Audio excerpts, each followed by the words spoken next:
Hello guys, welcome back to our channel. આજે આપણે સાદા વર્તમાન કાળના WH થી શરૂ થતા પ્રશ્નોની માહિતી મેળવીશું.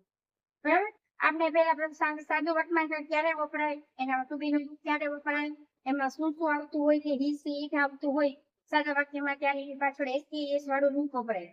બરાબર? એને પ્રશ્ન વાક્યમાં ફેરવી ત્યારે ડઝ વપરાય, ત્યારે ક્રિયાપદની મૂળ રૂપ વપરાય. આઈ યુ વી ધે સાથે ક્રિયાપદની મૂળ રૂપ સાદા વાક્યમાં વપરાય, તો એના પ્રશ્ન વાક્ય બનાવીએ ત્યારે ડુ વપરાય. બરાબર? આ બધી જ માહિતી આપણે આગળના 4 કે 5 વિડીયોઝની અંદર જોઈ ગયા છીએ. આપણે હવે આનું આગળ છે સિમ્પલ પ્રેઝન્ટ ટેન્સના WH થી શરૂ થતા પ્રશ્નો. WH થી શરૂ થતા પ્રશ્નો એટલે who, what, when, where અને which. who, what, where, when અને which.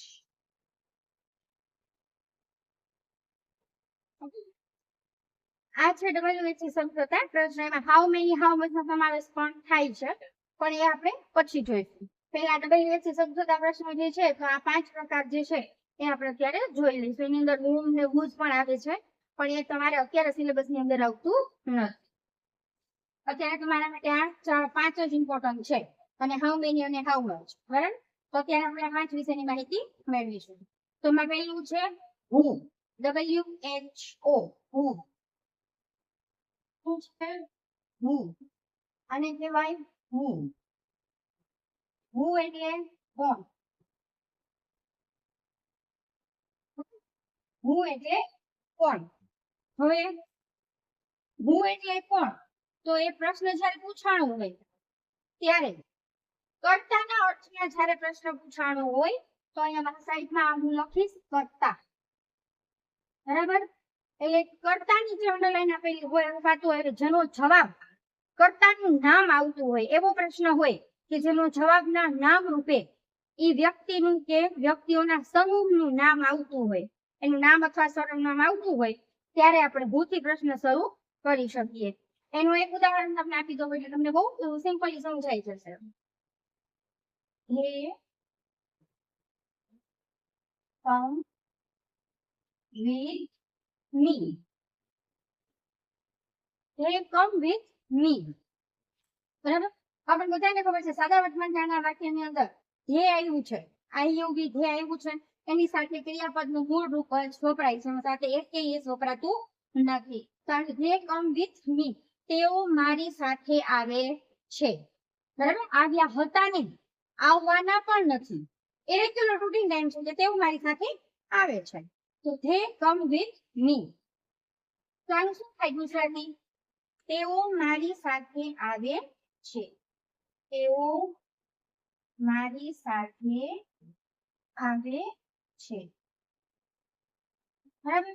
હવે આનો પ્રશ્ન પૂછો. પહેલા આપણે ગુજરાતીમાં જોઈ લઈએ. બરાબર? કે તેઓ મારી સાથે આવે છે, મારી સાથે કોણ આવે છે? કોણ શબ્દ આવ્યો ને, કે મારી સાથે કોણ આવે છે, તો પ્રશ્ન શું બનાવ્યો આપણે કે મારી સાથે કોણ આવે છે.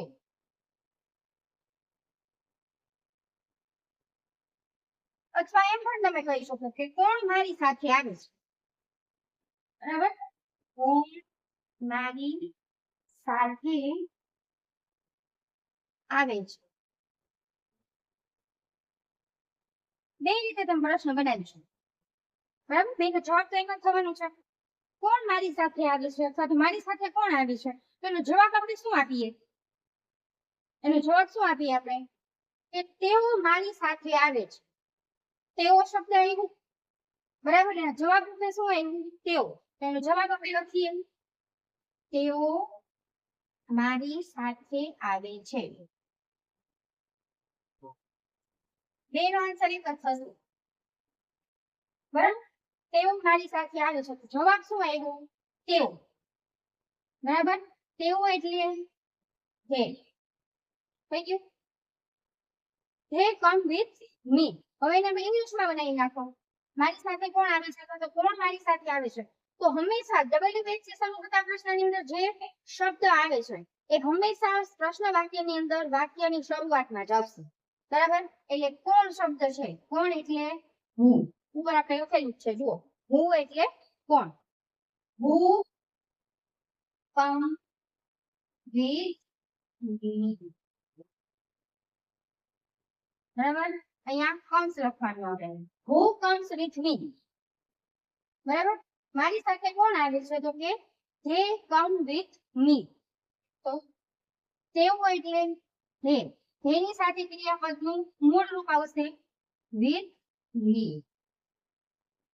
બરાબર. હવે તમને થાય ને કે મેડમે અહીંયા તો એસ કર્યો છે ને અહીંયા એસ નથી કર્યો, બરાબર. આ પ્રશ્ન તમને થવો જ જોઈએ, બરાબર. એનું કારણ એ છે કે જો આ પ્રશ્ન તમારા મગજમાં આવશે તો તમે એ વ્યવસ્થિત સારી રીતે સમજી શકશો. જો હુ કમ્સ વિથ મી, મારી સાથે કોણ આવે છે, બરાબર. તો એને ખબર તો નથી અત્યારે આપણને કે એ આવે છે કે નથી આવતું. આની અંદર તો આપણને ખબર છે કે they come with me, એનો પ્રશ્નનો જવાબ આપણે જવાબનો આપણે પ્રશ્ન બનાવવાનો, આ જવાબ છે એનો પ્રશ્ન આપણે બનાવવાનો છે, બરાબર. તો અહીંયા એસ લાગશે નહીં, મેં જાણી જોઈને એસ લગાવ્યો તાકી તમને પ્રશ્ન થાય કે આની અંદર એસ નથી લાગ્યો તો અહીંયા એસ શું કામ લઈ ગઈ, બરાબર. તો હુ કમ વિથ મી, આપણને પ્રશ્ન ખબર છે કે તેઓ મારી સાથે આવે છે, બરાબર. હવે માની લો કે એમ કીધું હોય કે Reena comes with me, comes with me, okay. તો આની અંદર રીના આવ્યું છે તો પાછળ એસ લાગ્યો છે તો એની અંદર પ્રશ્ન તો એ જ બનશે, who comes with me, બરાબર. શું કામ, કારણ કે આપણને આન્સર આપી દીધો છે એના ઉપરથી આપણે પ્રશ્ન બનાવવાનો છે, તો આન્સર ની અંદર તો એસ લગાવેલો જ છે તો આપણે પણ પ્રશ્નની અંદર એસ કાઢી નાખવાનો નહીં. who comes with me, Reena comes with me, who comes with me, they come with me, બરાબર. તો આની અંદર જે શબ્દનો ઉપયોગ થયો છે તો અહીંયા એસ લાગ્યો નથી તો અહીંયા પણ લગાવવાનો નથી, પણ અહીંયા રીનાનો ઉપયોગ થયો છે તો બધાને આપણને ખબર જ છે કે હી સી ઇટ અને આઈ યુ વી તે ક્યારે વપરાય, બરાબર. એક છોકરીની વાત હોય, એક સ્ત્રીની વાત હોય, એકવચનમાં હોય તો આપણે જનરલી સી નો કર્તાનું સર્વનામનું રૂપ સી વાપર્યું છે, તો આની અંદર પણ સી આવશે, she comes with me, Reena comes with me, she પણ લખી શકો અને રીના પણ લખી શકો, બરાબર. તો આ ભૂથી પ્રશ્ન શરૂ કર્યો આપણે ભૂથી પ્રશ્ન શરૂ કર્યો એનો મતલબ શું થતો હતો, પૂર્ણ, બરાબર. તો એનો જવાબ શું આવતો હતો, હે અથવા રીના, બરાબર. આ શું છે, એ હંમેશા ઉપર લખેલું છે જુઓ, હુ એટલે કોણ અને કૌંસમાં છે કર્તા, જ્યારે કર્તાનું જે અંડરલાઈન હોય, તમે આપણે છેલ્લે વાક્ય એવા પણ જોઈશું કે જેની અંદર એક આખું વાક્ય લખેલું હશે એની અંદર 3 થી 4 અંડરલાઈન હશે, એ અંડરલાઈન વાક્ય નીચે જે અંડરલાઈન હશે એના ઉપર એ શબ્દ માટે થઈને તમારે પ્રશ્ન વાક્ય બનાવવાના થશે. એ ત્યારે તમને આવડશે, જ્યારે હું વોટ વેન વેન બીચ હું અત્યારે જે કરાવું છું એ તમે બરાબર ધ્યાન રાખીને કર્યું હશે તમને આરામથી આવડી જશે, બરાબર. એટલે જ્યારે કર્તા બાબતમાં આપણે કોઈને પ્રશ્ન પૂછવાનો હોય, કોણથી પ્રશ્ન પૂછીએ છીએ ત્યારે જવાબ રૂપે હંમેશા કર્તાનું નામ આવશે, બરાબર. જેમ કે અહીંયા તેઓ એટલે તે આવ્યું ને અહીંયા શી આવ્યું એટલે કે રીના આવ્યું, બરાબર. તો આ થયું હુ, અને હુ ની અંદર મિત્રો બીજી વસ્તુ શું છે ખબર છે, હુ વાળા પ્રશ્ન છે ને સાવ ઈઝી છે, એની અંદર તમારે બીજું કઈ યાદ રાખવાનું આવતું જ નથી. ફક્ત તમારે શું યાદ રાખવાનું છે કે હુ થી પ્રશ્ન વાક્ય બનાવવાનું હોય તમારે, એટલે એના આન્સર દેવામાં તમારે બહુ ઈઝી છે અને ક્વેશ્ચન બનાવવામાં બહુ ઈઝી છે. હુ કમ વિથ મી, કર્તાની જગ્યાએ હું મૂકી ગયો, આ ધ્યેય છે તેની જગ્યાએ હું મૂકી દીધું, કમ નું કમ, વિથ નું વિથ, મી નું મી, કઈ ફેરફાર આવ્યું નહીં, બરાબર. ફેરફાર શું આવ્યો, ધ્યેયની જગ્યાએ આપણે હું મૂક્યું, કારણ કે આપણે હું થી પ્રશ્ન બનાવીએ છીએ એટલે હું મૂક્યું, તો એની જગ્યાએ ધ્યેય આવશે એટલે ધ્યેય હું કાઢી નાખીએ અને એની જગ્યાએ હું મૂકી દેવાય, વાક્ય હતું એમને એમ રાખવાનું, એમાં કોઈ પણ પ્રકારના ચેન્જીસ કરવાના નહીં. એસ લાગ્યું હોય અહીંયા લગાવ્યું હોય તો લગાવવાનું, ન લગાવ્યું હોય તો નહીં લગાવવાનું, બરાબર. માં કઈ ફેરફાર કરવાના નહીં. જો રીનાની અંદર પણ એમ જ છે જુઓ, રીના કમ્સ વિથ મી, રીનાની જગ્યાએ હું છે, કમ્સ નું કમ્સ છે, વિથ નું વિથ છે, મી મી છે, સમજાણું. એટલે હુ વાળા પ્રશ્ન તો એકદમ ઈઝી છે, કોઈ હુ વાળા પ્રશ્નો કરી તો તમારે ફક્ત એનું કર્તાનું નામ જ યાદ રાખવાનું છે, અથવા તો વાક્યની અંદર તમને ખબર હોવી જોઈએ કે કર્તા શું છે તો કર્તા એની અંદર લખવાના રહેશે, બરાબર. તો આ થઈ ગયું આપણું હુ વાળા વાક્ય. હુ વાળા વાક્ય થઈ ગયા પછી હવે તમે સ્ક્રીનશોટ પાડી લો. બરાબર. હવે પછી આપણે વોટના વાક્ય શરૂ કરશું. એમાં શું ફેરફાર છે એ પણ આપણે જોઈશું.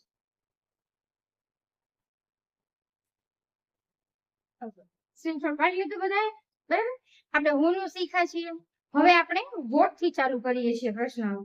આપણે અહીંયા મેં પેલા લખેલું હતું પણ પછી જગ્યાનો પ્રોબ્લેમ થાય છે એટલે મેં પછી રફ આઉટ કરી દીધું છે. હુ, વોટ, વેન, વેર અને વિચ. હુંનું આપણે જોઈ ગયા. હવે આવે છે વોટ. વોટ એટલે શું? જો મેં બોર્ડ પર ઓલરેડી લખી દીધેલું છે કે વોટ એટલે શું. બરાબર. વોટ એટલે શું નો અર્થ થાય? શું એટલે શું?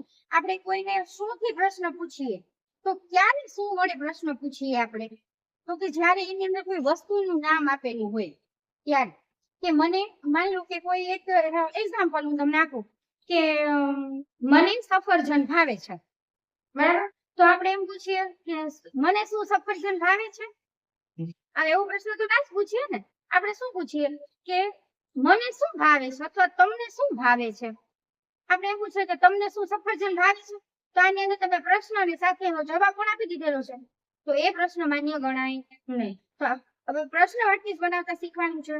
તો જે પ્રશ્ન વાક્યની અંદર વસ્તુનું નામ આપેલું હોય, જ્યારે પ્રશ્ન વાક્યની અંદર તે સિમ્પલ વાક્ય તમને આપેલું હશે એના ઉપરથી તમારે પ્રશ્ન વાક્ય બનાવવાનો છે. મતલબ કે જવાબ તમને આપી દીધો છે એના ઉપરથી તમારે ક્વેશ્ચન બનાવવાનો છે. બરાબર. તો આન્સર ની અંદર વસ્તુનું નામ આપેલું હશે. તો વસ્તુનું નામ જ્યારે આપેલું હોય ને ત્યારે તમારે વોટ થી પ્રશ્ન વાક્ય બનાવવાનું થશે. તો વોટ થી પ્રશ્ન વાક્ય જ્યારે બનાવતા હોય ત્યારે હમણાં જ આપણે શું કીધું કે મને શું સફરજન ભાવે છે? મને શું સફરજન ભાવે છે એનો મતલબ શું સમજવું આપણે? તમે શું વડે પ્રશ્ન પણ પૂછો અને જવાબ પણ તમે આપી દીધો તો એ તો યોગ્ય ના ગણાય. આપણે એને કઈ જવાબ પ્રશ્ન પૂછવાનું છે. જવાબ તો આપણે ઓલરેડી આપી દીધેલો છે. જવાબ તો તમે આપી દીધેલો, તમારે પ્રશ્ન પૂછવાનો છે. તો પ્રશ્નની સાથે હંમેશા કોઈ દિવસ જવાબ આવશે નહીં. તો જવાબ માટે કયો શબ્દ એની અંદર વપરાશે? તો કે વસ્તુ સૂચક શબ્દ એનો જવાબ હશે. અને જ્યારે વોટથી આપણે પ્રશ્ન વાક્ય બનાવીશું ત્યારે શબ્દ વસ્તુ સૂચક શબ્દનો ઉપયોગ વાક્ય રચનામાં બિલકુલ કરીશું નહીં. બરાબર. ચાલો હવે આપણે જોઈ લઈએ. આની અંદર હું ઘણું બધું ડિટેલ્સમાં થોડું ઘણું લખીશ પણ કરી, જે તમારે સ્ક્રીનશોટ દ્વારા જાણી લેવાનું. સ્ક્રીનશોટ પાડી લેવાનું અને એ સાચવી રાખવાનું, જેથી કરીને તમને બીજી વખત તમે જ્યારે વિડીયો જોવો ત્યારે તમને ખબર પડે કે આ વસ્તુના સમજૂતી આ પ્રમાણે હતી. અને એક વખત તમને કોઈ પણ વસ્તુની સમજૂતી અને વાક્ય રચનાની સમજણ પડી જશે ને પછી તમારે બીજું કઈ જરૂર જ નહીં પડે. બરાબર. અત્યારે આપણે એવું છે કે આપણે વોટ વાળા પ્રશ્ન શીખીએ છીએ એટલે બધી વસ્તુની ડિટેલ્સ ની અંદર તમને કહીશ. ઓકે. હવે આપણે લખીએ વોટ. વોટ એટલે શું? પ્રશ્ન વાક્ય બનાવવાનું છે. બરાબર. તો હવે એક વાક્ય હું લખું છું. અત્યારે મારા મગજમાં આ જ વાક્ય આપે છે એ જ વાક્ય આપણે લખી દઈએ. My father write a poem in the garden.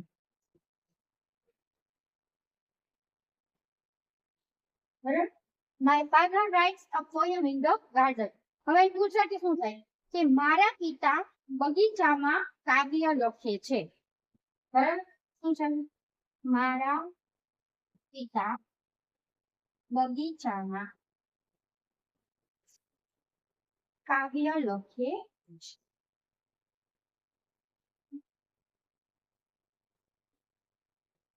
આ ગુજરાતી થઈ ગયું. બરાબર. હવે આની અંદર આપણે શું થી પ્રશ્ન પૂછવો છે? અત્યારે આપણે શું જોઈએ છે? વોટ થી બનાવીએ છીએ. બરાબર. આપણે શું થી પ્રશ્ન બનાવવાનો? તો આનો શું વડે પ્રશ્ન બનાવવાનો એનું કઈ રીતે બનાવી શકાય? તો મારા પિતા બગીચામાં શું લખે છે? બરાબર. આ પ્રશ્ન થયો. હવે એવું આપણે કહી શકીએ કે મારા પિતા બગીચામાં શું કાવ્ય લખે છે? તો એને શું પ્રશ્ન આવ્યો કે શું જવાબ આવ્યો કઈ ખબર ના પડી આપણને. બરાબર. તો એવો જવાબ આવતો શું થશે? મારા પિતા બગીચામાં શું લખે છે. તો એનો જવાબ શું આવશે? કે મારા પિતા બગીચામાં કાવ્ય લખે છે, બરાબર. તો આ કાવ્ય શબ્દ છે આવ્યો ને, હા એ વસ્તુ સૂચક શબ્દ કહેવાશે. શું કહેવાશે? કાવ્ય એ વસ્તુ સૂચક શબ્દ છે.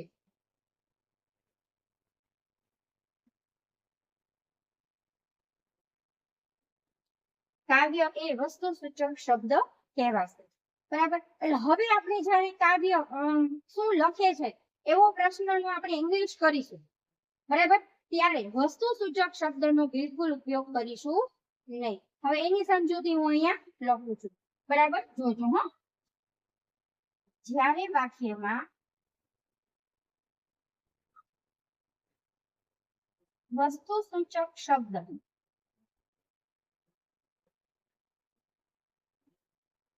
આપેલું હોય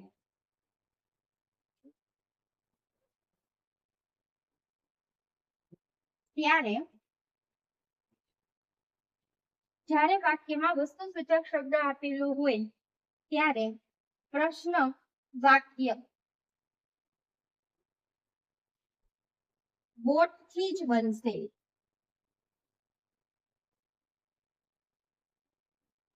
બરાબર, પ્રશ્ન વાક્ય વોટ થી જ બનશે.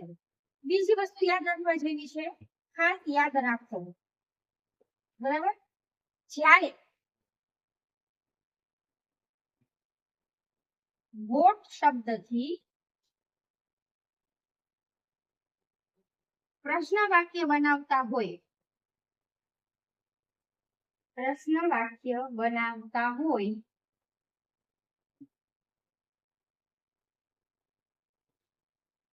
ત્યારે આપેલા વાક્યમાં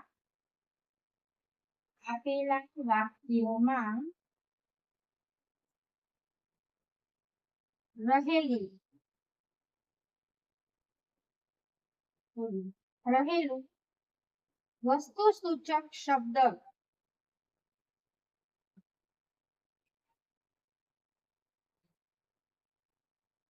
જ્યારે વોટ શબ્દથી પ્રશ્ન વાક્ય બનાવતા હોય ત્યારે આપેલા વાક્યમાં રહેલું વસ્તુ સૂચક શબ્દ ક્યારેય પણ વપરાશે નહીં, બરાબર. જેમ કે જુઓ, આપેલા વાક્યમાં રહેલું વસ્તુ સૂચક શબ્દ ક્યારેય વપરાશે નહીં, વોટ થી આપણે પ્રશ્ન વાક્ય બનાવશું ત્યારે આ ખાસ યાદ રાખવાનું છે, બરાબર. હવે મેં હમણાં જ આપણે કીધું હતું ને કે મારા પિતા બગીચામાં શું લખે છે, આપણે એ પ્રશ્ન બનાવવાનો છે. હવે આપણે એમ કહીએ તો ચાલે કે મારા પિતા બગીચામાં શું કાવ્ય લખે છે, તો તમે એને શું પ્રશ્ન પૂછો કે શું એ જવાબ આપે. સામેવાળી વ્યક્તિ કન્ફ્યુઝ થઈ જાય કે એને શું જવાબ આપવાનો છે. આજે જવાબ પણ તમે આપી દીધો છે, પ્રશ્ન તમે જ કરી દીધો છે, તો સામેવાળી વ્યક્તિને તમારી સામે ઉભા થઈને શું કે કામ નથી હોતું, કારણ કે એને સમજણ નથી પડી કે તમે એને પ્રશ્ન પૂછ્યો છે કે પ્રશ્ન સાથે જવાબ પણ આપી દીધો છે. એટલે આપણે એ કઈ વખત થતું નથી. જો વાક્યમાં રહેલું વસ્તુ સૂચક શબ્દ તમે વાપરું તો આ વાક્યનો મતલબ એવો થશે કે તમે સામેવાળી વ્યક્તિને કન્ફ્યુઝ કરી દીધા છે. આપણે સામેવાળી વ્યક્તિને કન્ફ્યુઝ નથી કરવાની, ઓકે. એટલે આપણે વાક્યમાં આપેલું વસ્તુ સૂચક શબ્દ ક્યારેય વાપરશું નહીં, પણ વસ્તુ સૂચક શબ્દના બદલે શબ્દ માટે વોટ શબ્દ વાપરશું.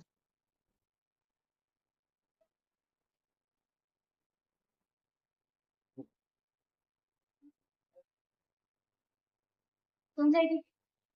હવે આમાં કે છે કે my father writes a poem in the garden. મારા પિતા બગીચામાં કાવ્ય લખે છે. મારા પિતા બગીચામાં શું લખે છે, બરાબર. હવે આપણે આ વાક્ય અત્યારે શીખીએ છીએ, શું વાક્ય શીખીએ છીએ, તો એનું ઇંગ્લિશ પણ કરવું જ પડશે.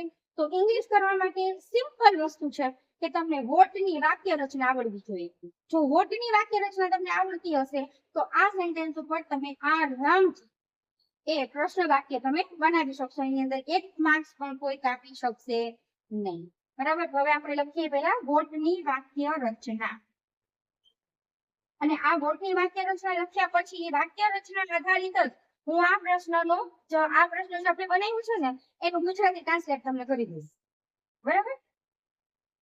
વોટની વાક્ય રચના, તો વોટની વાક્ય રચનામાં વોટ તો શબ્દ આવવાનું જ છે. વોટ પ્લસ ટુ બી નું રૂપ, કારણ કે આપણે બધાને ખબર છે હુ વાળા વાક્ય રચના જે છે જેનો કર્તા તરીકે ઉપયોગ થાય છે, બરાબર. એના માટે આપણે હું નું જે જોઈ ગયા છે, ફક્ત હું વાળું જ વાક્ય એક એવું છે કે જેની અંદર ટુ બી ના રૂપનો ઉપયોગ ક્યારેય પણ નહીં થાય, બરાબર. સાદા વર્તમાન કાળની અંદર, ભવિષ્યકાળની અંદર એમાં તો થઈ શકશે, બરાબર. ભૂતકાળની અંદર પણ થઈ શકશે, સાદા ભૂતકાળમાં નહીં, બાકી ચાલુ ભૂતકાળ વગેરે જે કાળ છે એની અંદર થઈ શકશે, પણ અત્યારે આપણે સાદો વર્તમાન કાળ સમજીએ છીએ. તો સાદા વર્તમાન કાળની અંદર હું વાળા વાક્ય રચના જે આપણે બનાવતા હોઈએ છીએ ત્યારે એમાં ટુ બી ના રૂપનો ઉપયોગ ક્યારેય નહીં થાય, બરાબર. પણ એ સિવાયના જેટલા પ્રશ્ન વાક્ય બનાવીશું, what, where, when, which, how many, how much, એ બધા વાક્ય છે એ બધાની સાથે ટુ બી ના રૂપનો ઉપયોગ થશે અને થશે, બરાબર. પ્રશ્ન વાક્યમાં પ્રશ્નસૂચક શબ્દ અને ટુ બી ના રૂપ વગર પ્રશ્ન વાક્ય બનાવવું શક્ય બનશે નહીં, એટલે એ ખાસ યાદ રાખવાનું. વિધાઉટ હુ, ઓકે, હુ ની અંદર જ ખાલી ટુ બી નું રૂપ નહીં આવે, બાકી બધા પ્રશ્ન વાક્યની અંદર ટુ બી નું રૂપ આવશે ને આવશે. વોટ પ્લસ ટુ બી નું રૂપ પ્લસ કર્તા પ્લસ ખાસ ક્રિયાપદનું મૂળ રૂપ. મૂળ રૂપ શું આવ્યું? કારણ કે અહીંયા ઓલરેડી ટુ બી નું રૂપ આવવાનું છે, બરાબર. કારણ કે આપણે પેલું જોયું હતું ને કે એક જ વાક્યની અંદર એક જ શબ્દ એવો હોય કે જે તમને કાળ બતાવે છે, તો ટુ બી નું રૂપ શું છે? તમને કાળ સૂચક શબ્દ છે, એટલા માટે કાળ સૂચક શબ્દ ઓલરેડી ટુ બી ના રૂપ તરીકે આવી ગયું છે, એટલે ક્રિયાપદનું મૂળ રૂપ જ વાપરવાનું, એમાં ક્યારેય એસ વાળું રૂપ વાપરવાનું થશે નહીં, બરાબર. વોટ પ્લસ ટુ બી નું રૂપ પ્લસ કર્તા પ્લસ ક્રિયાપદનું મૂળ રૂપ પ્લસ અન્ય શબ્દ પ્લસ પ્રશ્નાર્થ ચિહ્ન, આ એની વાક્ય રચના છે, બરાબર. હવે આ વાક્ય રચનાને આધાર બનાવી અને આપણે આ જે છે વાક્ય એને આપણે પ્રશ્ન વાક્યમાં ફેરવીશું, જેનો જવાબ આ છે.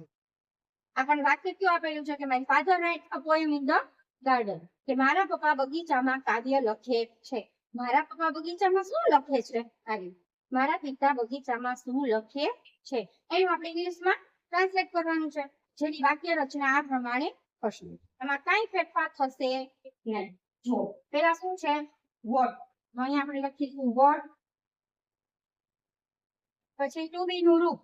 હવે આને કર્તાના અર્થમાં ટુ બી નું રૂપ લેવાનું છે, તો કર્તા શું છે? માય ફાધર, એટલે હી થાય, એક વચનની અંદર છે એટલે શું આવશે? Does. My father,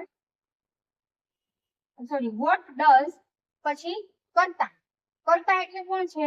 my father, એટલે હવે કર્તા આવશે તો કેમ? Vote does my father. હવે ક્રિયાપદનું મૂળ રૂપ, ઓકે, તો ક્રિયાપદનું મૂળ રૂપ એટલે અહીંયા રાઇટ્સ આપેલું છે, પણ આપણે શું ડઝ આવ્યું એટલે શું લખવાનું? રાઇટ જ લખવાનું છે, બરાબર. એસ વાળું રૂપ લગાવવાનું નથી. What does my father write, બરાબર. ત્યાં સુધી આવી ગયો. હવે અન્ય શબ્દો, તો કે ઇન ધ ગાર્ડન, પ્લસ અન્ય શબ્દ એટલે ઇન ધ ગાર્ડન. પ્રશ્ન વાક્ય પૂરું, બરાબર. અને જો આ જે વાક્ય રચના બનાવી ને એની અંદર તમને એવો પ્રશ્ન થાય ને કે પોયમ નો શબ્દનો ઉપયોગ તો ક્યાંય આવ્યો નહીં, પોયમ શબ્દનો ઉપયોગ ક્યાંય આવ્યો નહીં, તો એનો જવાબ આ છે. જુઓ, જ્યારે વોટ શબ્દથી પ્રશ્ન વાક્ય બનાવતા હોય ત્યારે આપેલા વાક્યમાં રહેલું વસ્તુ સૂચક શબ્દ ક્યારેય પણ વપરાશે નહીં. તો આ અપોયમ વસ્તુ સૂચક શબ્દ છે એ આની અંદર ક્યાંય આવશે નહીં, કારણ કે એના વિશે જ જવાબ આપણે એ જ જોઈએ છે, અપોયમ જ આપણે જવાબ રૂપે જોઈએ છે, એટલે આપણે વોટ થી શરૂ કર્યું છે જેનો જવાબ અપોયમ મળશે, બરાબર. એટલે એની સાથે એ વાક્યનો ક્યારેય પણ ઉપયોગ નહીં થાય, બરાબર. તો થઈ ગયું what does my father write in the garden, મારા પિતા બગીચામાં શું લખે છે, આવી ગયું. એનો જવાબ my father write a poem in the garden, મારા પિતા બગીચામાં કાવ્ય લખે છે. સમજાણું? આ વાક્યનો જવાબ આવી રીતે આવશે. હજી આપણે વોટ વાળા બીજા વાક્યો પણ જોઈશું, 3-4 વાક્ય આપણે વોટ વાળા જોઈશું, બરાબર. પછી એની સાથે આ બધી સમજૂતી યાદ રાખવું અને બધું કશું નહીં લખીએ આપણે. એ તો તમે સ્ક્રીનશોટ ની અંદર જાણી લેજો અને સમજી લેજો, બરાબર. અને ન સમજાણું હોય તો તમે ફરીથી રિપીટ કરીને પણ જોઈ શકશો. હવે આપણે વોટ વાળા બીજા વાક્ય બનાવશું એ પહેલા અત્યારે અહીંયા જગ્યાની થોડીક કમી છે, તો તમે સ્ક્રીનશોટ પાડી લો. બાકીનું આપણે આગળ કરીએ.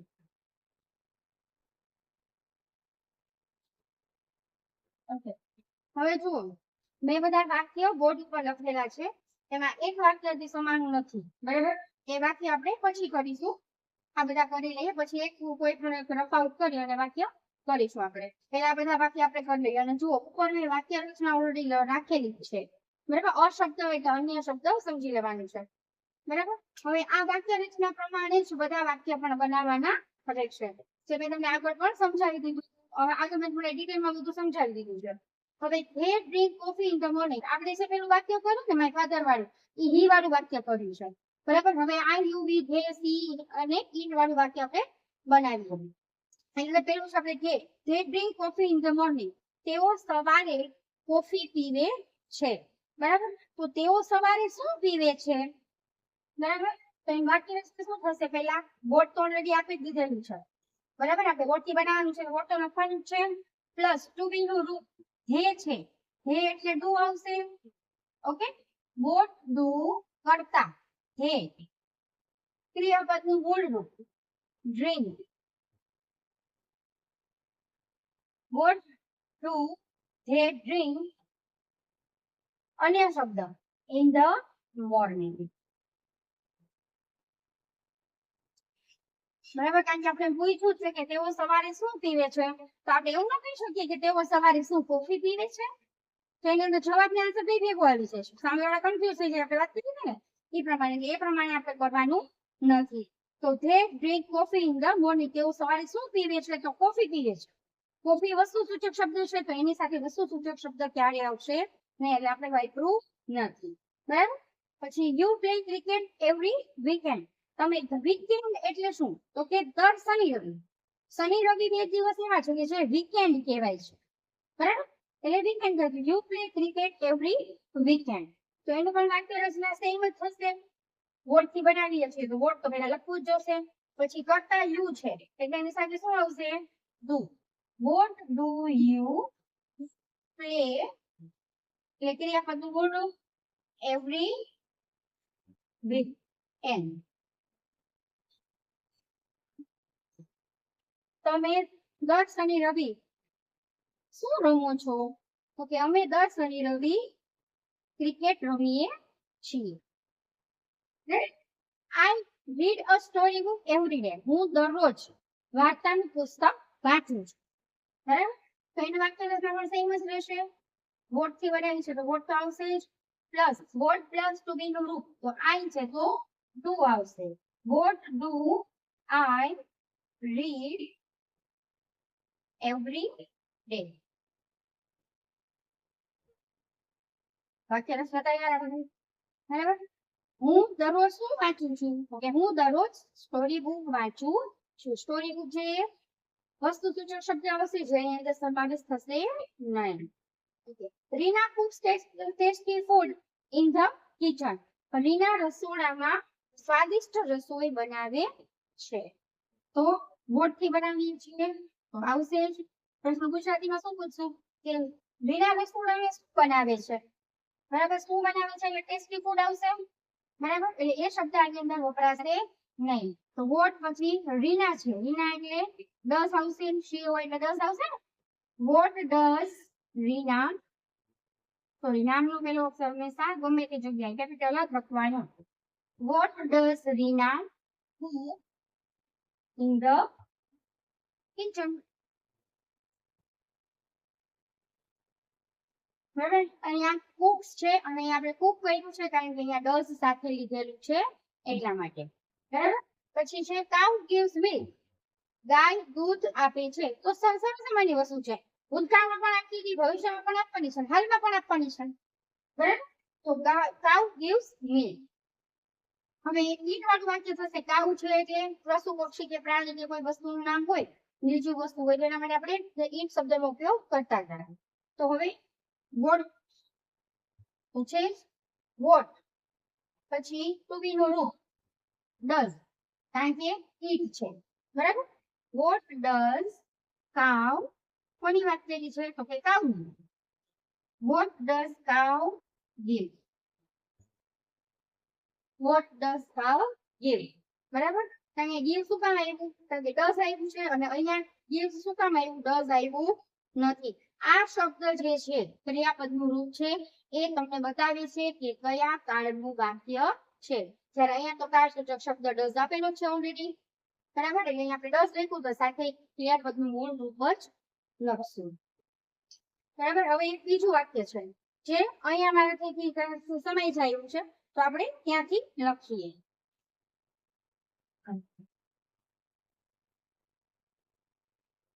શેનું રહી ગયું છે, બી, બી